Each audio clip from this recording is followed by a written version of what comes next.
दाखवतो ना. पहिले माझ्या अकाउंटला 10 लाख रुपये आले ज्या दिवशी मतदान होतं. ते पहिले अकाउंट एक एक पुरावा घे. गडबड करू धनंजय मुंडे वाल्मिक कराडची जी कंपनी आहे संत बाळूमामा कन्स्ट्रक्शन कंपनी अंबाजोगाई, त्याच्यात महादेव कराड आणि काळे हे पार्टनर आहेत. त्यांच्या कंपनीतून माझ्या पेमेंटच्या अकाउंटला 10 लाख आले, 7.5 परत केले. 2.5 लाखामध्ये आता माझा हे बाकीचा उरलेला खर्च चालू आहे.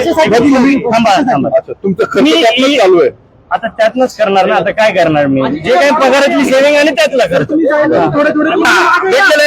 हे बघा माझ्याकडे 416 रुपये बॅलन्स होतं. 416 तारीख दाखवतो. 21/10/24 तारीख बघा.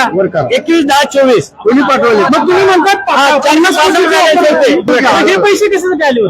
ईव्हीएम मशीन पासून तुम्ही दूर जायचं. जे काही ईव्हीएम ला छेडछाड होईल ते गप्प बसायचं आणि सहन करायचं. असल्याने पुरावा दाखवलाय. मतदानाच्या दिवशी 10 लाख रुपये त्याच्या अकाउंटला जमा झाले.